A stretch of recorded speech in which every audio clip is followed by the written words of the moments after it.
بسم اللہ الرحمن الرحیم۔ السلام علیکم ورحمۃ اللہ وبرکاتہ۔ تمام مسلمان بہن بھائیوں کو میرا سلام۔ آج میں آپ لوگوں کو بہت ہی زیادہ مجرب اور بارہا آزمودہ ایک عمل بتانے جا رہی ہوں۔ یہ عمل کی اتنی فضیلت ہے کہ لفظوں میں بیان نہیں کر سکتے۔ اگر آپ بیمار ہیں، لا علاج مرض ہے، شوگر ہے، فالج ہے یا پھر کوئی بھی قسم کا لا علاج مرض ہے، اللہ تعالیٰ ہم سب کو ان بیماریوں سے دور کر دے۔ اللہ تعالیٰ ہم سب کو شفائے کاملہ عطا کر دے۔ کسی مسلمان کو ایسی محتاجی والی بیماری نہ دے، آمین۔ اگر آپ کو کوئی سی بھی تنگی ہے، تنگ دستی ہے، غربت ہے، ناممکن سے ناممکن کام ہے، بہت کوئی بڑی حاجت ہے آپ کی، بہت کوئی پریشانیاں ہیں آپ کی، شوہر اور بیوی کے درمیان لڑائی جھگڑا ہے، لڑائی جھگڑا اس قدر پہنچ گیا ہے کہ گھر اجڑنے کا خطرہ ہے، یا پھر آپ کے بچے نافرمان ہیں، یا پھر آپ بچوں کی پڑھائی کی وجہ سے پریشان ہیں، بچے پڑھتے نہیں ہیں دل لگا کر، یا پھر آپ کی اولاد نرینہ چاہتے ہیں، جو بے اولاد ہیں وہ اولاد چاہتے ہیں۔ تمام جتنے بھی آپ کی مشکلات ہیں اس سب کا حل آپ کو یہ عمل کرنے سے مل جائے گا۔ یقین کامل کے ساتھ آپ نے یہ عمل کرنا ہے، پورے گمان کے ساتھ، پورے یقین کے ساتھ یہ عمل آپ نے کرنا ہے۔ اللہ تعالیٰ آپ کو اتنا ہی دے گا جتنا آپ اس سے گمان کرو گے۔ اللہ تعالیٰ سے مانگو، اللہ تعالیٰ سے چھوٹی سے چھوٹی ضرورت بھی ہو تو وہ بھی مانگو۔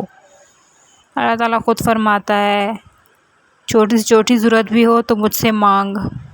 اللہ تعالیٰ مانگنے والے کو پسند کرتا ہے، وہ کبھی بھی انسان کو خالی ہاتھ نہیں لوٹاتا، وہ مقررہ وقت پہ وہ چیز انسان کو دے دیتا ہے، یا اس کے بدلے کوئی ایسی خوشی دے دیتا ہے کہ انسان سب بھول جاتا ہے۔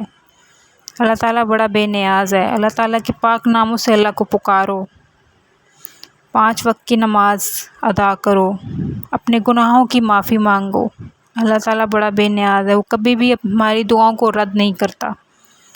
تو چلے ٹائم ضائع کرتے بغیر میں وظیفہ بتاتے چلتی ہوں۔ جو عمل آپ نے کرنا ہے تمام مشکلات کے لیے، حاجات کے لیے، بیماریوں کے لیے، وہ میں آپ کو بتاتے چلتی ہوں۔ عمل یہ ہے کہ آپ نے آج کے دن 16 ذی الحج کے دن، یہ مہینہ بہت ہی فضیلت والا مہینہ ہے، اس میں قربانی بھی ہے اور حج بھی ہے، بہت ہی بابرکت اور فضیلت والا مہینہ ہے، اور اسلامی آخری مہینہ ہے ہمارا۔ سب سے پہلے آپ نے باوضو ہو جانا ہے، کسی بھی ٹائم، کسی بھی نماز کے بعد یہ عمل آپ کر سکتے ہیں۔ کسی ایسی جگہ کا انتخاب کریں جہاں کوئی شور شرابہ نہ ہو، بالکل خاموشی ہو، اور پورے دھیان کے ساتھ آپ نے یہ عمل کرنا ہے۔ سب سے پہلے آپ نے پڑھ لینا ہے درود پاک۔ نماز میں جو آپ درود پڑھتے ہیں، درود ابراہیمی آپ نے پڑھ لینا ہے 3 مرتبہ۔ چاہیں تو آپ تسبیح رکھ لیں یا آپ انگلیوں کی مدد سے بھی پڑھ سکتے ہیں۔ اللہ کے 2 پیارے نام یا حی یا قیوم، یا حی یا قیوم کو آپ نے 41 مرتبہ پڑھنا ہے۔ کتنی بار؟ 41 ٹائمز آپ نے یا حی یا قیوم پڑھنا ہے۔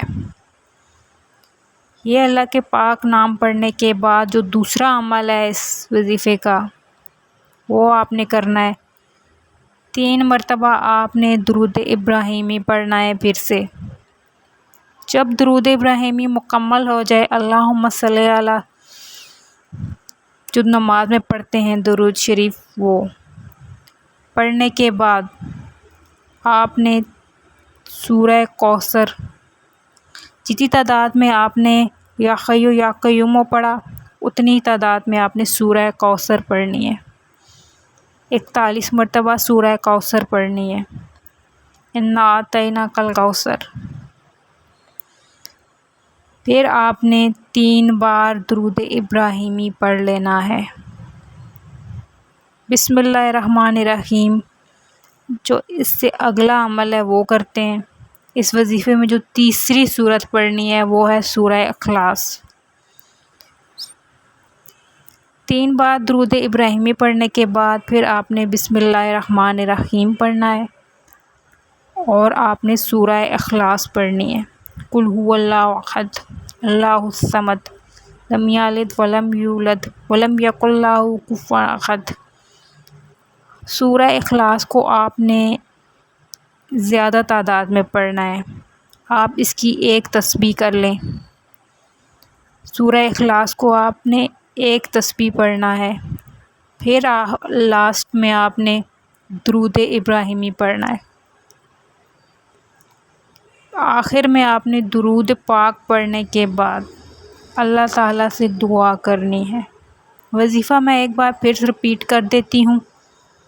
سب سے پہلے آپ نے 3 مرتبہ درود ابراہیمی پڑھنا ہے، پھر آپ نے بسم اللہ الرحمن الرحیم پڑھنا ہے، اس کے بعد آپ نے 41 مرتبہ یا حی یا قیوم پڑھنا ہے۔ جب یہ عمل پہلا پورا ہو جائے تو پھر آپ نے آخر میں 41 مرتبہ آپ نے یا حی یا قیوم پڑھنے کے بعد پھر 3 دفعہ درود شریف پڑھنا ہے۔ یہ ہو گیا پہلا عمل۔ اس وظیفے میں جو دوسرا عمل آپ نے کرنا ہے اس میں آپ نے 3 مرتبہ درود پاک پڑھنا ہے، پھر آپ نے بسم اللہ الرحمن الرحیم پڑھنی ہے اور آپ نے سورہ کوثر پڑھنی ہے، انا اعطیناک الکوثر۔ 3 مرتبہ درود پاک ہو گیا، 41 مرتبہ سورہ کوثر پڑھنی ہے، پھر آپ نے 3 مرتبہ درود پاک پڑھ لینا ہے۔ اس وظیفے کا جو تیسرا عمل ہے اس میں آپ نے 3 مرتبہ پہلے درود پاک پڑھنا ہے، پھر آپ نے بسم اللہ الرحمن الرحیم پڑھنا ہے، پھر اس کے بعد آپ نے سورہ اخلاص قل هو اللہ احد پڑھنی ہے، پھر آپ نے آخر میں 3 مرتبہ درود پاک پڑھنا ہے۔ قل هو اللہ احد سورہ اخلاص کی تعداد ایک تسبیح ہے۔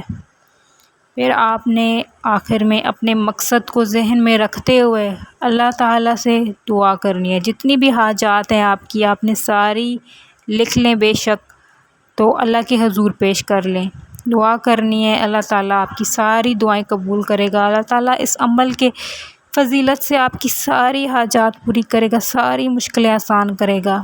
لیکن اگر آپ کو لا علاج مرض کا شکار ہے، گھر میں کوئی بھی ہے، خاندان میں کوئی بھی ہے، فیملی میں، فرینڈز میں، تو یہ عمل آپ ان کو بتائیں۔ اس سارے عمل کو کرنے کے بعد پانی پہ پھونک لیں۔ پہلے عمل پڑھا 3 بار پھونک ماری، دوسرا عمل پڑھا پانی پہ پھونک ماری، تیسرا پڑھا پانی پہ پھونک مار کے اس کو پی لیں۔